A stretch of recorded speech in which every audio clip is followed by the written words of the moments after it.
Welcome to the TJ Ritchie Show. Podcast only edition again tonight. That's all right. They kick us off the radio every night. I'm still going to be here. I'm still going to be talking. I'm still going to be telling the truth. I am still the green-eyed patriot, TJ, the realist Ritchie. Thank you for listening. Thank you for downloading. Thank you for doing whatever it is you do. Please make sure you go and like and subscribe to all of the social medias that I'm a part of.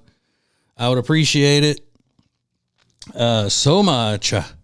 Thank you, ladies and gentlemen. Now, as I alluded to last night, it's time for me to weigh in on what is going on with the splintering of the conservative movement, as President Obama would say, the movement. Well, I don't know whether it's a splintering of the conservative movement or it's just some jackasses trying to mess it up for everybody. I think it's more of the latter. Now, if you haven't heard about any of this stuff, then I'll just catch you up to date. A lot of the people who were all gung-ho, yay, we're cheering on President Trump to be reelected, and yes, we got to stop the trans movement, and we got to stop the censorship, and we got to stop Biden, Kamala, all blah, blah, blah, blah, blah. And we did. We stuck together. We voted. Everything was fine. And then, just like Republicans tend to do, some of the Republicans decided, hey, you know what? Everything is great. We've got power of stuff and we need to grow the power. What we're going to do is we're going to just start a bunch of crap and we're going to cause chaos amongst ourselves as a group. So, as I mentioned last night, Democrats never do this.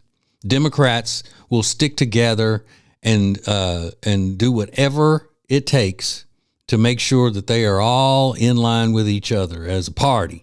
Now, you know the party is a bunch of devils and demons. We get that. But still, they stick together, which is all the more reason why conservatives should stick together as well. Now, I know everything's not perfect, and I know there are some issues here or there that are big issues that aren't getting taken care of the way some would like for them to be taken care of. I happen to have a couple of those issues, but I'm not jumping out and trying to draw all this attention to myself and make an ass of myself to try to mess up the thing that we got going for us, for everybody. You see, when I always talk about the Democrat, the commucrats, the professional Democrats who are nothing but a bunch of narcissists, we've got those on the right too. Now, let me tell you who is leading this chaos. Okay, Tucker Carlson, the hysterical, feminine Tucker Carlson, that little turd, jackass, Nick Fuentes. He's 27, and we'll get to him in a minute. Candace Owens sounds like she needs to be in a mental institution. She used to be one of the good ones. What's his name? Yeah, Rick Bannon, whatever. Steve Bannon. He is what they call a grifter. He'll say whatever he needs to say in order to get by. You know, he was Trump's biggest cheerleader, biggest supporter, and all that. And then now he's just an ass saying whatever needs to be said. So what I think all of these podcasters have money backing them. And I think they're speaking to keep the money flowing. I think that's what they're doing. Supposedly, Tucker Carlson was great friends with Charlie Kirk. Spoke at his funeral. Acted like a piece of crap at his funeral. Turned it into something that he was trying to get attention for himself, accusing the Jews of killing Charlie Kirk. And then when they called him on it, he's like, no, I didn't say that. I didn't say that. I'm sorry. I didn't say that. He's a bitch. Tucker Carlson is a little bitch. Tell him I said it. I can talk like that when I'm passionate and not on the radio. So yeah, Tucker Carlson is a little bitch. Let's see. So he has pretty much turned, he's anti-Israel. And let me tell you what did it for me with Tucker Carlson, because I used to like him. I used to like him a lot. He's not the same Tucker Carlson he was when he was on Fox News. He was funny. He was smart. He was cutting. He was biting. He was all of those things when he was on Fox News. He gets off Fox News, and from what I've heard, every time he leaves a job, he is because of the people he was working for. They're out of their minds or whatever. So he's obviously seems to be a permanent victim as well. So he is not that same person, and he ripped his drawers with me, as they say in my hometown of Winfield, Louisiana, when he went to Russia and kissed Putin's ass and goes to their grocery stores and goes to their downtown areas in Moscow and talks about how much better it is than America. What? Yeah. In Russia, talking crap about America.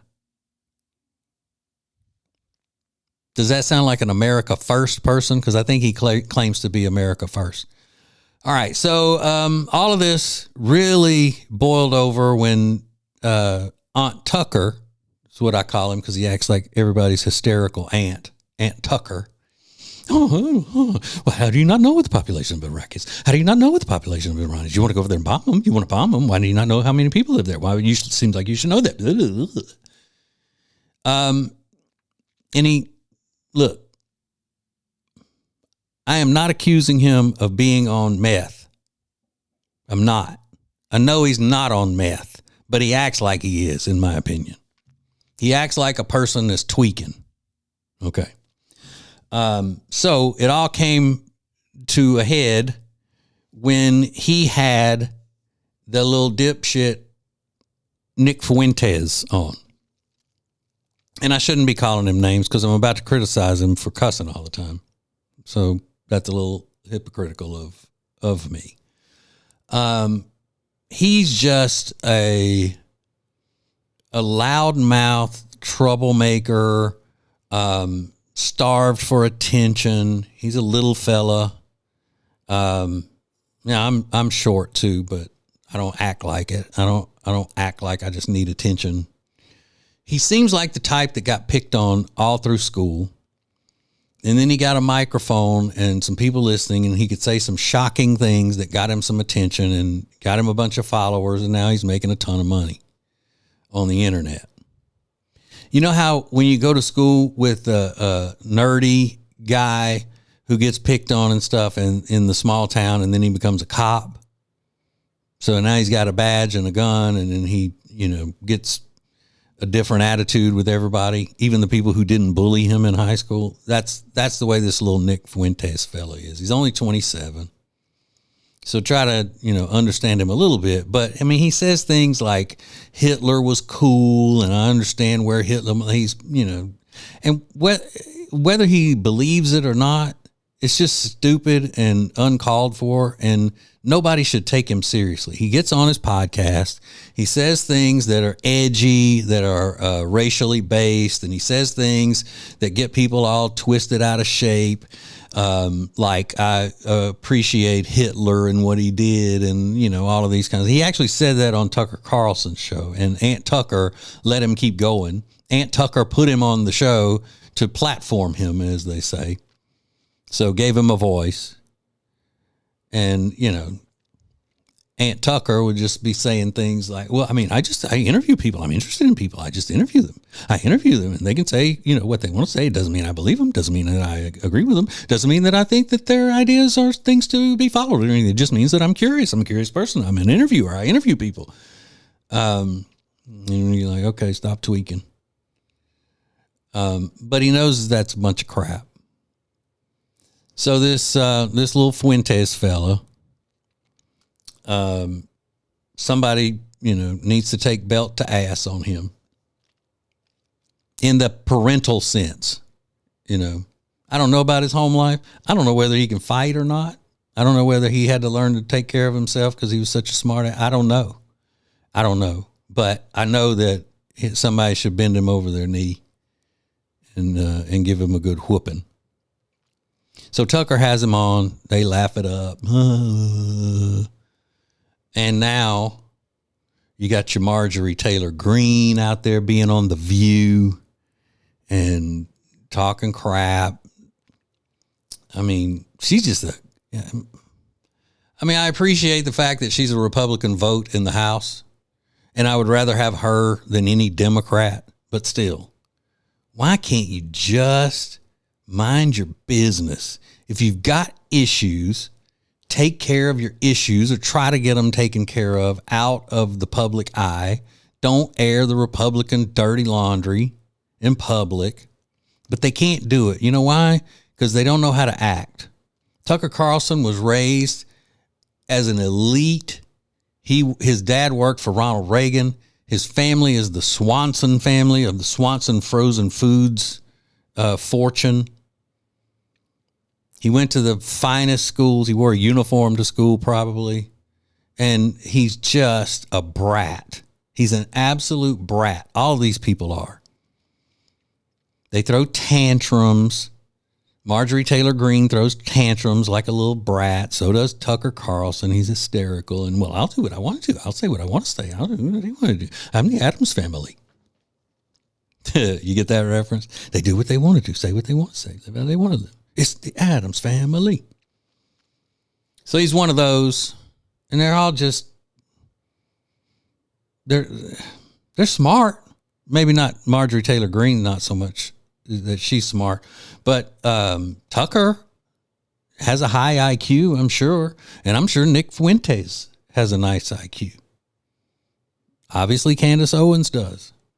Obviously, Steve Bannon does. Steve Bannon, though, is an ex-con because he pled guilty, I believe, to taking money that he collected for the big, beautiful wall and pocketed it or misused it or something, I think. But anyway, what they're doing is they're giving the Democrats ammunition and they're splintering the votes and they're causing all of these people who don't know any differently to rise up and go against Trump. And it's just like, what? I'm one of those that does say from time to time, when is it going to be done right? Like when are we going to have a budget like we're supposed to do instead of a continuing resolution? I get it. There are those issues. But when we have the slimmest majority in the Senate, the House, and we happen to have the presidency right now, and the slimmest majority means the slimmest majority over the most radical, dangerous, anti-American, communist Democrat party this country has ever seen. There's no time to be playing around. When we get a big majority, then start acting like this. But, you're doing this crap. It just shows that you don't give a damn about where this country goes as long as you're getting your money. Tucker, Nikki, Candace. I don't know who all is backing them or what they're doing, but look, nobody needs money more than I do. But you think I'm going to do something to jeopardize the freedom of this country and to jeopardize that the country gets taken over by these Marxists in the Democrat Party today? Hell no. Because I actually do put America first. I know a lot of you probably upset because I know a lot of you like Tucker Carlson. I'm just telling you, you shouldn't. I'm a real person. And I'm telling you, you shouldn't. Tucker Carlson's not a real person. Tucker Carlson's a celebrity. Tucker Carlson is a wheeler and a dealer. Charlie Kirk didn't like Tucker Carlson at the end of his life. That's what I hear. Charlie Kirk wasn't anti-Israel.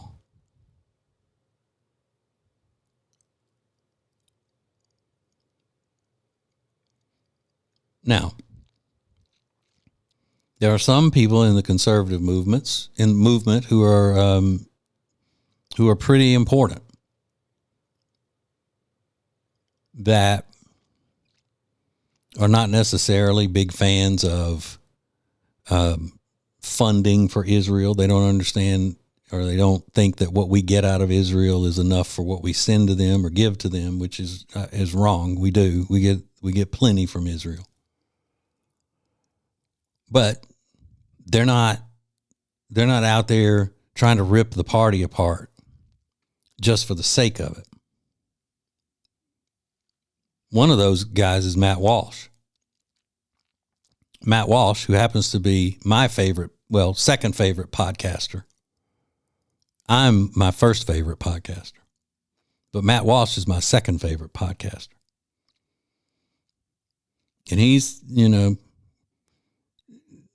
kind of libertarian in a lot of ways that I've noticed, but he's not joining into where he likes Tucker, respects Tucker. He always talks about how great Tucker is, but he's not jumping on that bandwagon of getting all hysterical. He's actually trying to get people within the conservative movement to put down their arms against each other and work to get these commucrats farther and farther out of power.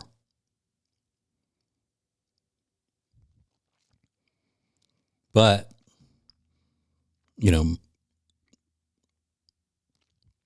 one of the most cringy things that I've seen in a while is I saw a clip of Marjorie Taylor Greene on The View, and she was talking about the way she feels about things. And Joy Behar said, "It sounds like you need to switch to being a Democrat." Oh. Can you imagine? How embarrassed would you be as a conservative if you're sitting on The View and one of those wenches says that to you? Wouldn't you be embarrassed? Wouldn't you have to stop and check yourself and go, wait, what am I saying? What am I doing? Why am I here? What is my purpose? Gee, how far have I slipped in this brain fart I've been having? But no, she's getting attention. See, that's what happens when Republicans start getting media attention, positive media attention. They just lose their minds. They lose track of who they are, what they're about, what they're supposed to be. It happened to John McCain. You remember that? Straight Talk Express, the Maverick.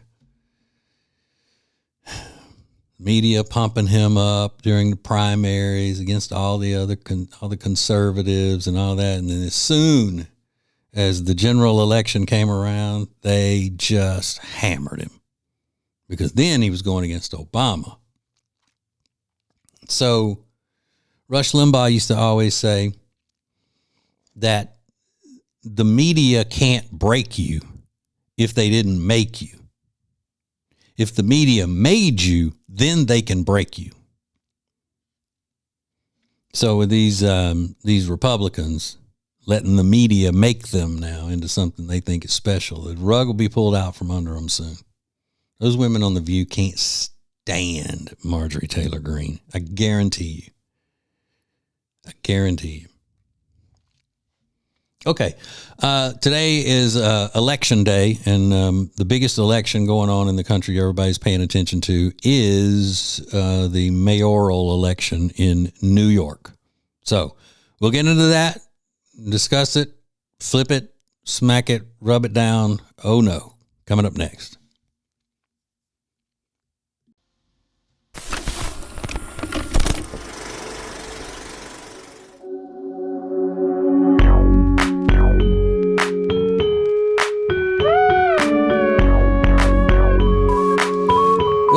to the TJ Ritchie Show. I am your host, TJ, the realist Ritchie, America's coolest conservative and the green-eyed patriot. Stan. Bringing it, bringing the heat, every night, every day. You know. Okay, so the big election in New York City is going on, where we have the communist, I'd say, lover of Islamic terrorists and supporter of violent uprisings from Muslims, the radical Muslims, and just an all-around turd, Zoran Mamdani, whatever. And he's going to be the mayor. Now, this is another one of those cases where sometimes you have to put your, I don't want to say put your principles aside, but put reality in the front instead of a dream. Now, what I'm talking about is Curtis Sliwa, the Republican candidate for mayor of New York. Curtis Sliwa is a great guy. He started the Guardian Angels, protecting the streets of New York when the crime was so bad. It was a citizen protection gang, and just absolutely great.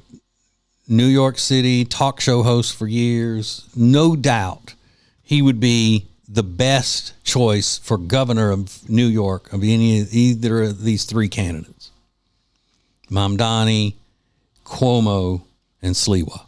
However, he's not living in a city that has enough Republicans or people willing to vote for Republicans to be able to win. And instead of dropping out of the race and saying, I know that I can't win, I don't want, I think Cuomo is terrible, but he's the lesser of two evils because the other guy is a stone cold nut, anti-American piece of crap. He didn't do that. Some people say because of his big financial donors that it was part of the deal. He gets this money, but if he drops out of the race, he doesn't get these millions that they were giving him. I don't know. I don't know whether it was that or he just didn't want to, give up. I don't know. But they did the polls and everything, and they showed that if he would have gotten out of the race, Cuomo would have probably won. So everybody who voted for Curtis Sliwa voted for Mamdani. And again, it's not putting America first. I'm sorry. It's just not. Again, I like Curtis Sliwa. I've been a fan of his for many years. I think he's proven himself through his life to be a good guy. But right now, he just is handing the city of New York over to an anti-American, anti-Christian, anti-white, anti-black, anti-brown, anti-everybody but Muslims and the financial center of the world. And that's just the cut and dry of it. I'm sorry. That's the reality. That is the reality. Now, there was a guy who interviewed this old liberal white couple coming out of the voting booth today, coming out of the polling place, about what they like about Mamdani's ideas. And they're just as stupid as you would think they are. Listen. And what about the government-run grocery stores? Do you think that that's a model that could work? Yes. And I why? think there's too many hungry people and too many potatoes here that are $5 a pound. Yeah, you got to lower the prices. Is there anything else about Zoran that gets you excited about him? I'm excited that he gets young people excited, and I'm excited to see people standing in line, hopefully, to vote for something new. And last thing, the number one comment I get on some of my videos is that socialism doesn't work. It's been tried many times. Why do you think it'll work? This isn't socialism he's talking about. It's social democracy.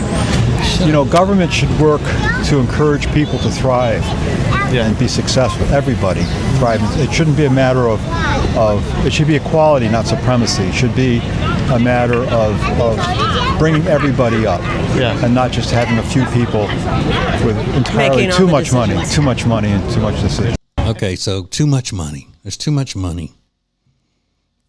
These people look like wealthy New Yorkers to me.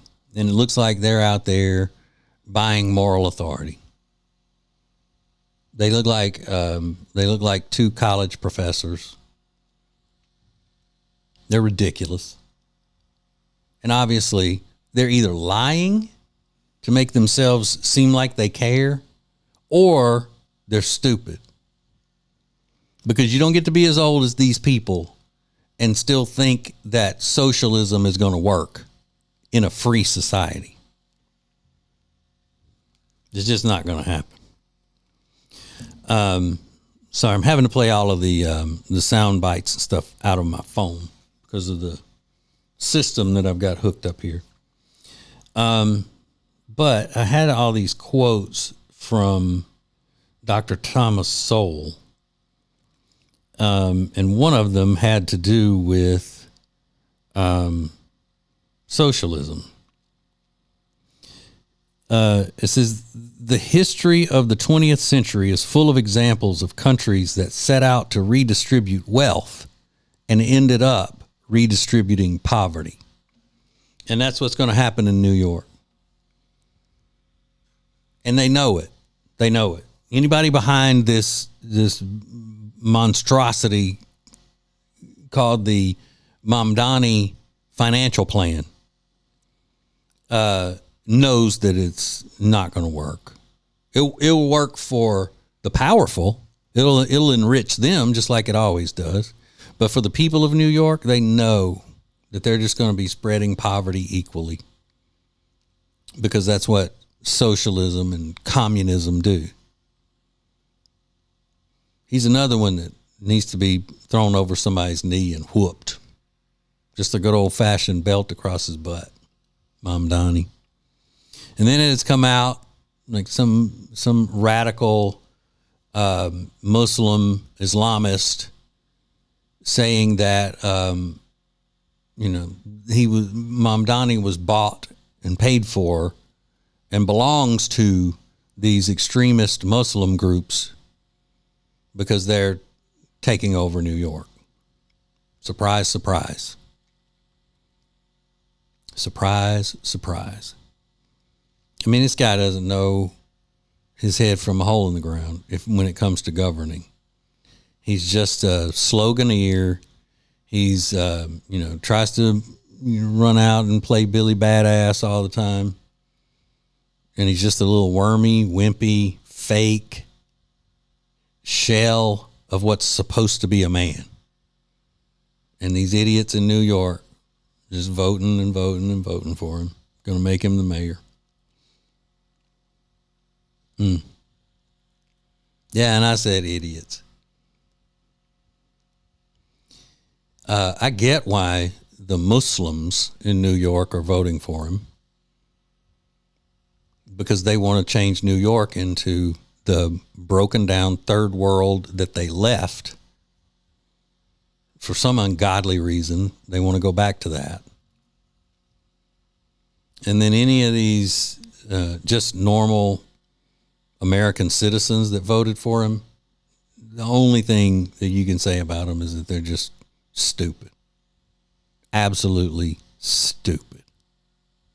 Stupid idiots. Morons.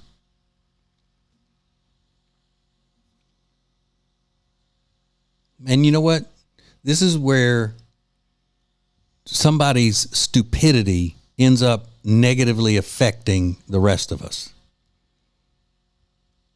And I really do think that you should have to pass a test to be able to vote, like a basic civics history exam before they register you to vote. I also think if you're on government assistance, that your vote shouldn't count as much as people who pay a lot of taxes. That would just immediately paralyze the Democrat Party, because that's the only thing they have now is preying upon people's fears. Oh, you don't believe me? Hold on. Listen, let's see if I can get to this one quickly. I don't want to make you wait, but this is Hakeem Big Sleepy Indica Jeffries. Just listen to this rambling that he's doing about President Trump and tell me they're not just trying to scare the crap out of Democrat voters to scare them into voting for him. Listen. What I made clear is that given the existential nature of Donald Trump, his policies, his cruelty, his failures, the assault. Cruelty is obviously a word that they have focus grouped, because all of them have been using that. Cruelty. It's cruelty. Taking SNAP benefits. Cruelty, cruelty, cruelty. That's how real the Democrats are. They focus group every single message that they're going to come out with, and then they go with it. On the economy, the assault on healthcare, the assault on veterans, the assault on farmers, the assault on nutritional assistance, the assault on law-abiding immigrant communities, the assault on the American way of life, the assault on voting rights, the assault on the rule of law, and Donald Trump and Republican assault on democracy itself, that the most significant thing that can be done is for Democrats to take back control of the House of Representatives next year, so we can end this national nightmare next year and begin the process of marching toward a more perfect union. Yep. There you go, Big Sleepy. Just scare them into voting for you. It's worked in the past. It has worked in the past. That's all they have. Lies and scare tactics, fear tactics. Man. And that's how you know all of them, the professional Democrats are narcissist psychopaths. Because if they weren't, if they had the ability to care about anything other than themselves, they wouldn't be able to sleep at night. They would hate themselves for being so rotten, so vicious, so slimy, so smarmy. If any of them had the capacity to feel sympathy for anybody or anything, they would all just be walking around as zombies because they'd never be able to sleep. Rotten ass people, boy. Rotten. Okay, hang on. We got more coming up.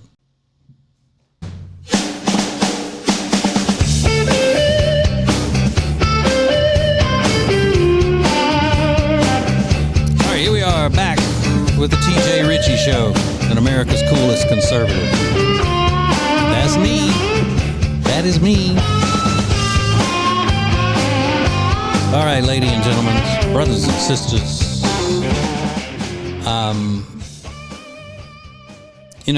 I was talking about Dr. Thomas Sowell a few minutes ago, and I don't know if you've ever seen this. It's an old clip of Dr. Sowell on a panel on the Phil Donahue show.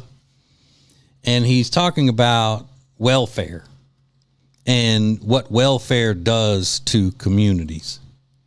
And there's, of course, an old white liberal woman sitting there arguing with him.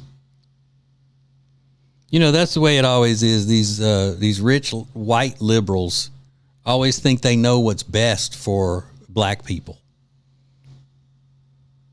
And that's that white guilt that I'm always talking about, which is white guilt is a form of racism.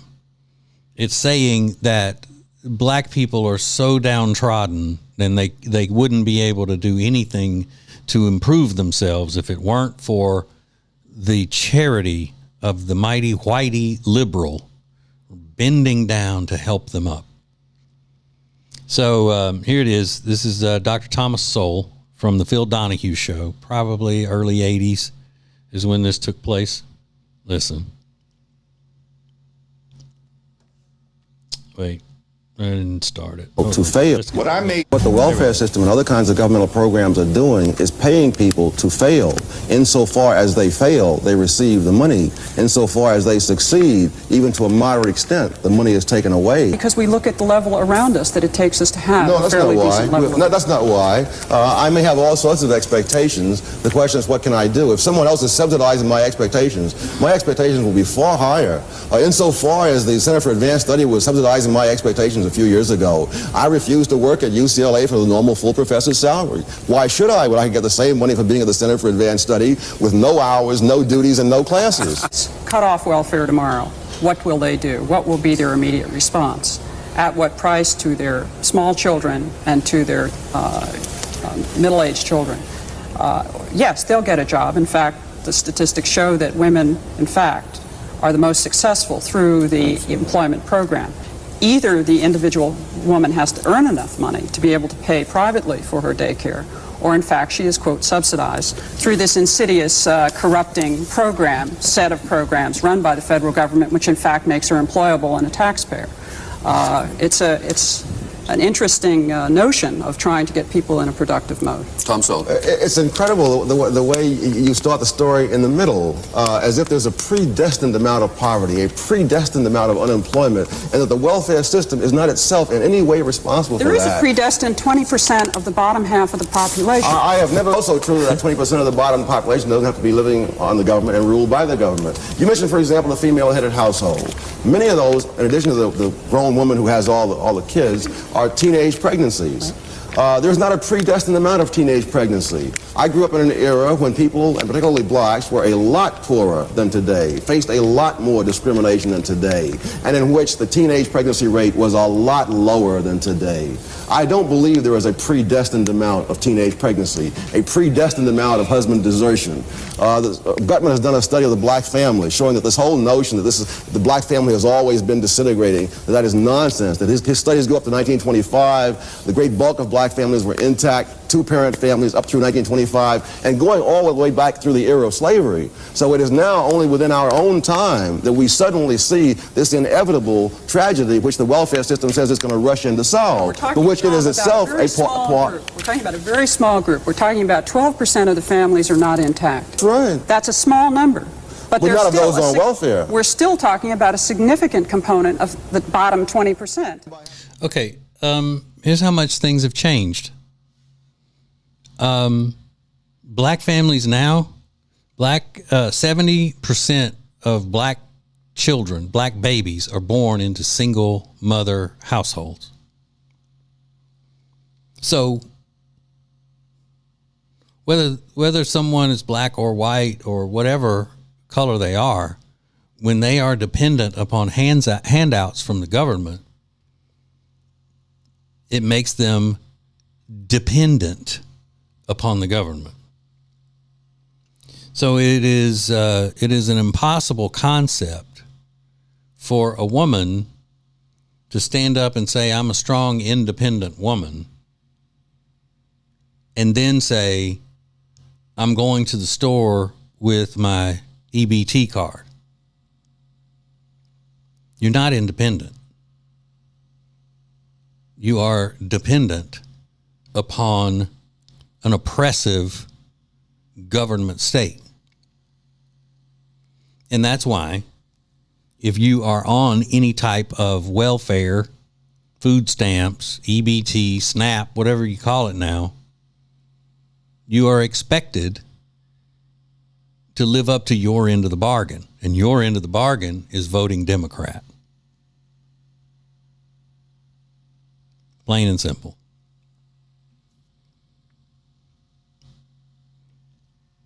And they count on that. They count on it. Now, I have another clip here of a young black lady explaining the hypocrisy that goes into all of the Democrats that we've been talking about, saying that they care about the black family. Trump doesn't care about the black family. Trump doesn't care about black people. We care about we, the Democrats, care about black people. And then, I don't know, she may be a listener to my show because she's basically saying the same thing that I've been saying. Hold on. Let me try to get it going here. Hold on. You don't have to. So the U.S. could make history electing its very first black female governor, Winsome Earl Sears of Virginia. And the only thing standing in her way? A white Democrat who preaches DEI. Democrats are playing us, and they're not even hiding it anymore. On one side, you have Winsome Sears, a black woman, a Marine, an immigrant, the very first black woman ever elected statewide in Virginia. She is tough. She is principled. She believes in crazy things, though, like school choice, lower taxes, safer communities, opportunity through hard work, and that men should use their own bathrooms. In other words, common sense. Normal. And then there's Abigail Spanberger, a white Democrat running on diversity, equity, and inclusion. You know, the buzzwords that don't actually mean anything anymore. She's still backing Jay Jones even after his violent messages were leaked. Text messages where he joked about shooting his political opponent and his children. And she still refused to pull her endorsement. That tells you everything that you should need to know. This party is not about values. It's about power. The irony is the same party shouting representation matters is standing in the way of a black woman making history because she's a conservative, because they don't care about black America. They care about pandering for our votes, and we fall for it every single time. And here's what really hurts. Some of our own people are calling Winsome Sears a sellout, a woman who stands for faith, family, hard work, and personal responsibility. The same values that Black America used to be known for. We've been so conditioned to stay on the Democrat plantation that we can't see a strong Black woman with a powerful message and a mission without being blinded by the R next to her name. For 60 years, Black America has been loyal to the Democrats. And what has changed? The wealth gap hasn't closed. Our schools are still failing. Our neighborhoods are still unsafe. Black home ownership is still right where it was in the 1960s.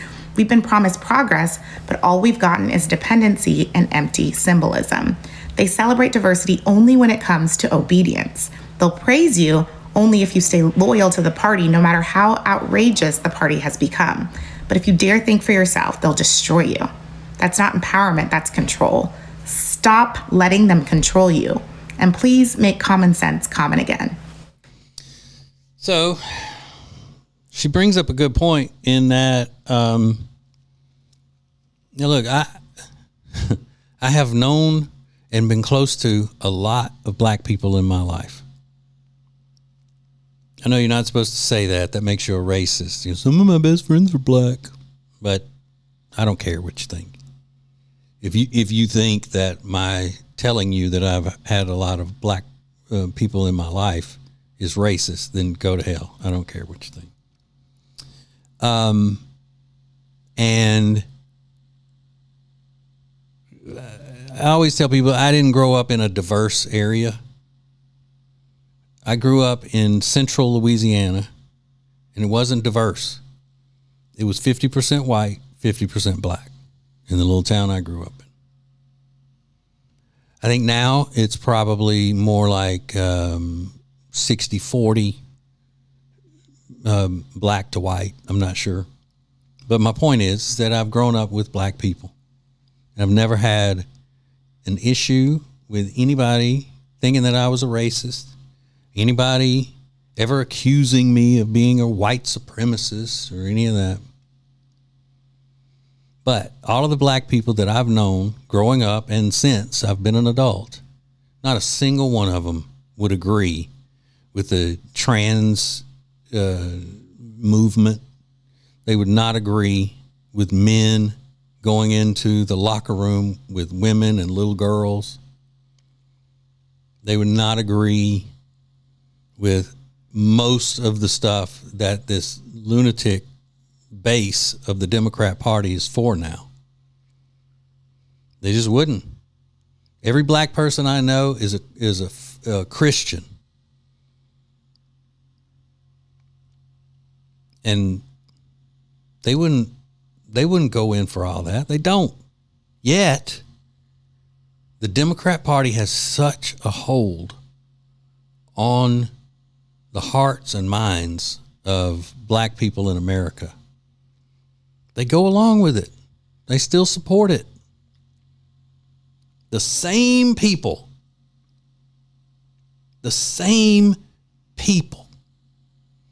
who are saying, we are for black people, we don't want your benefits taken away, we're all about, this is your party, we're here, they're cruel, we're not, we love you, and da-da-da-da-da. They are the ones who have said, step aside, black people, we got Hispanics now coming in, we're going to take care of them because we know we got you. Our focus is going to be on how we can serve them ahead of you now, but you'll still be there when we're ready for you. Just sit tight and wait for election day.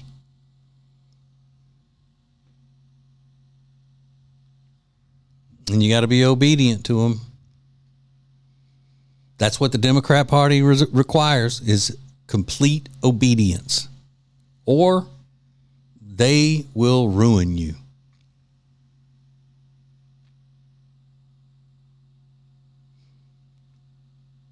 I mean, it's just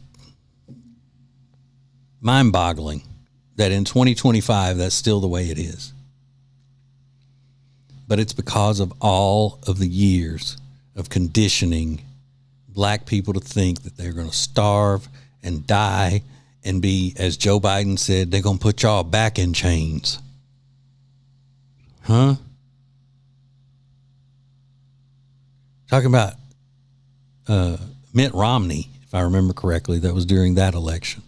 That Mitt Romney is going to put black people in chains if he's elected. Put black people in chains.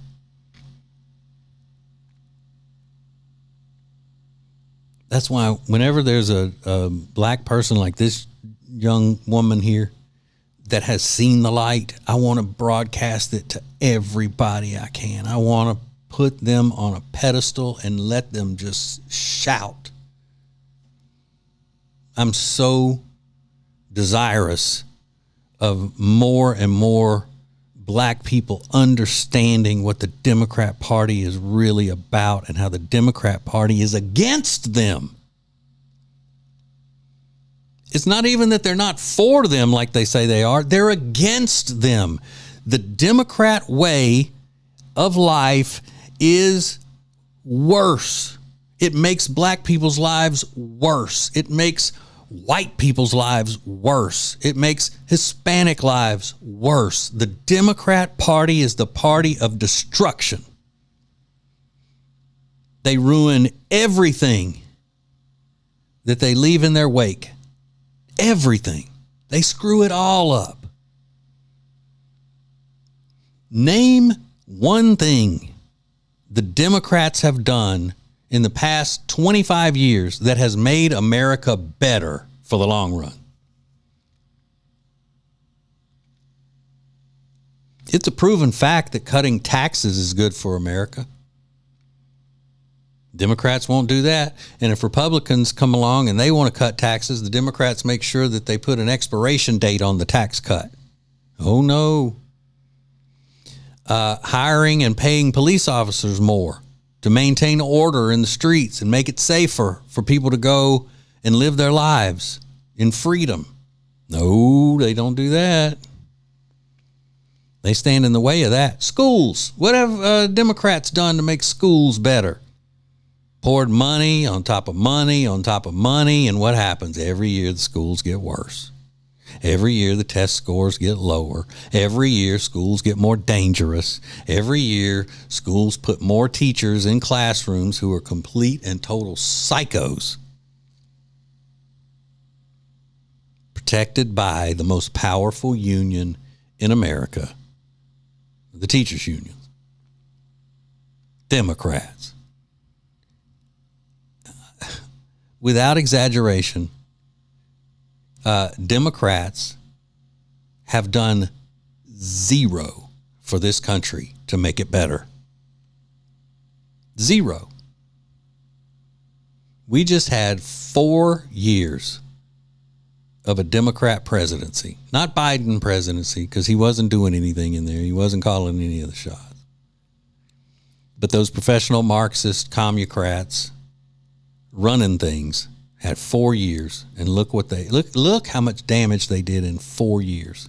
Now you want to mess around and break up the Republican vote and get people all riled up within the Republican Party so they're against this one and that one and everybody's fighting with each other.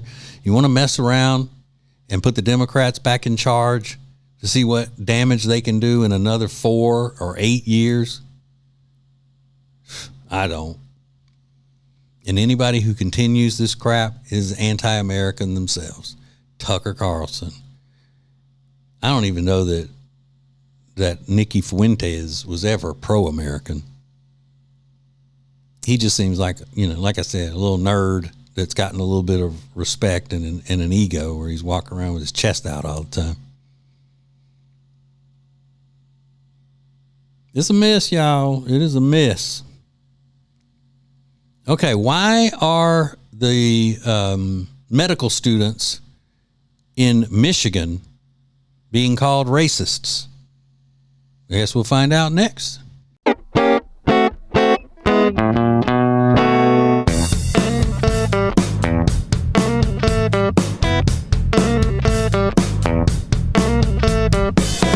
Welcome back to the TJ Ritchie Show. I am America's coolest conservative, the green-eyed patriot, Mr. Charmed and Dangerous, and the future king of talk radio. That's the fact. That is the fact. Okay, make sure you go to, tjritchie.com and like and subscribe to all of my social medias, please. I'm trying to get this thing kicked off. I'm trying to get some money. And I want some of that. I want some of that Nick Fuentes money. Nick Fuentes. Hello, Nick Fuentes. Are you happy? Mr. Fuentes, are you cussing someone out tonight? Are you praising the Nazis? That's no good. It's no good.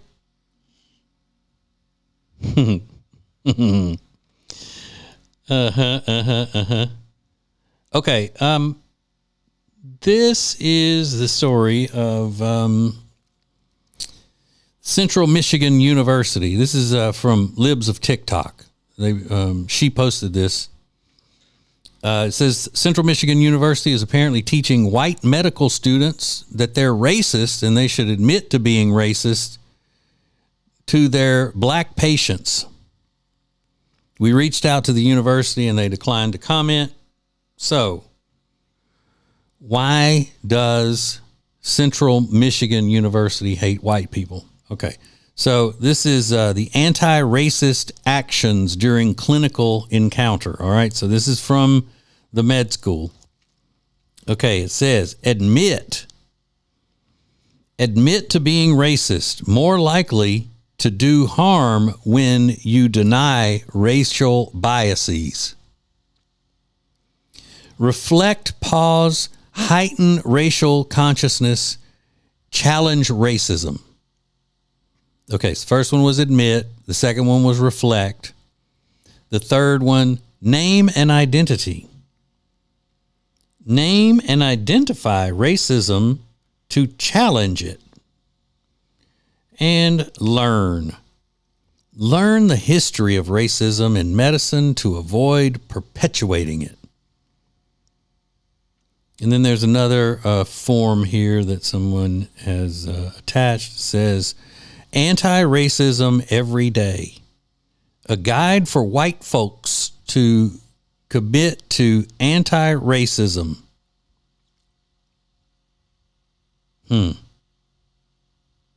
white folks. Now, I mentioned before how much experience I have with in relationships with African American people, and I would be willing to bet that a black person wrote that, a guide for white folks to commit to anti-racism. All right, so you see what they do here? This is part of that entire goal of these race hustlers who are just trying to, not trying, they're profiting off of people's guilt and fear. Okay. So for many years, people have watched race hustlers, race pimps, whatever you want to call them, like Al Sharpton, Jesse Jackson, what's that clown attorney's name? Gerald Crump or something like that. Obama is a race pimp. And we've said for many years, what are you talking about? Where is this systemic racism you're talking about? Where is it? It's, just imagine when we're talking about the NFL, okay? So the NFL for many years had the most prominent players being black. Okay? So you say, all right, well, look, that's great. That's great. The NFL is integrated. Look at that. Well, that wasn't good enough for the race pimps because there aren't enough black quarterbacks.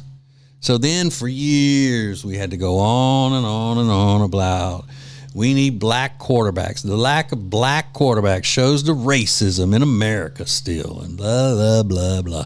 All the while, these race pimps are getting people to follow them. They're getting payoffs from these big companies and saying, don't boycott us. Don't do da. Allegedly. But people figure that's what's happening. So then, what do you know? Here come a lot of black quarterbacks. Say, all right, there you go. Happy now? No. There aren't enough black coaches in the NFL, and America's still racist because of it. A few years go by, they complain, they hustle, they pimp, they complain, they hustle, they pimp, blah, blah, blah, this cycle. All the while riling black people up, knowing that it's not racism, but still, the race hustler mentality is to always keep his people down. And the less informed they are, the more they'll listen to his lying ass, right? So then there were coaches on the NFL teams. And then he said, okay, got the players, you got quarterbacks, now you got coaches. Is that it? Now can we say we're not racist? No. There are not enough head coaches in the NFL who are black. There are no head coaches. So then you get the head coaches. Next thing you know, is that enough? No. There are not enough black people in the front office. There are not enough black general managers. There are not enough this, not enough that. It's always something. They've got to carry some sort of grievance associated with anti-black racism, speaking still about the race hustlers or race pimps, because if they don't have that, they don't get paid. Okay? Now, when time has gone on and white people are just basically saying, you're out of your mind. There is not systemic racism in America or in this or in that. And they recognize that they're running out of material. So boom, along comes DEI. Okay? Then it's, you're racist and you don't even realize it. It's not your fault. You don't even realize your privilege, your white privilege. So then you got all these weak-minded white people running around going, oh my God, I don't want to be that way. Instead of just saying, get out of here. I'm not racist. I don't care what you think. Get away from me. No, they cave to it because they don't want to be perceived as racist. And that's why these race hustlers, race pimps, can do this so much more easily to Democrats, to liberals, than they can conservatives. Because we know we're not racist. I mean, look at what they've done. I mean, the Republican Party was built on fighting against slavery. About 300 or more, 350,000 soldiers died in the Civil War fighting against slavery. And the biggest, huge, most dominant percentage of them were white men. Can't bring that up. No. That's, you know what? That is exactly what a white supremacist would bring up. So yeah, more and more white people are like, you're crazy. We're not racist. I'm not racist. Nobody I know is racist. I haven't known a racist in my life. Everybody on TV is black. Everybody, at work is black. Everybody here is black. Everybody there is black. Well represented. As a matter of fact, black people are overrepresented on TV. Overrepresented in commercials. Overrepresented in sports. And what do I mean by that? Okay, let's just take, some non-specific numbers. Let's just roundabout numbers. So if there was proper representation for black people in the NFL, only about 12% of the NFL would be black. Only about 12% of the NBA would be black, as opposed to 95% of the NBA being black. You see, blacks are overrepresented. But you see, meritocracy only counts when it is in the favor of the quote-unquote marginalized peoples. If you started trying to just fill spots on an NBA team to reflect the races and the breakdown of race in America, 70% of the team would be white, 70-something percent. They wouldn't be there on their merit. But, meritocracy is all right as long as it's keeping white people out. Funny how that works. So, going back to the medical school, you get these programs that are created by these race hustlers, and they get paid millions of dollars for these programs. Oh, and they just automatically determine that every white person is a white supremacist, a racist with white privilege. Nothing you can do about it. So now they have their built-in grievance. And it's like they have to deprogram the white people. So you know what white people are going to have to start doing? White people are going to have to start firing lawsuits into these institutions, firing them through there like rockets. One right after the other. Because basically in this, what I just read to you in this form that they have to fill out, or these learning materials, they're calling every white student a racist. You can't do that. That's defamatory. That's slander. That's messed up. And I say just get attorneys and make it diverse. Go get, if you're just a regular old white person that they're calling a racist or a white supremacist, go get you a Jewish lawyer and just rip them a new one.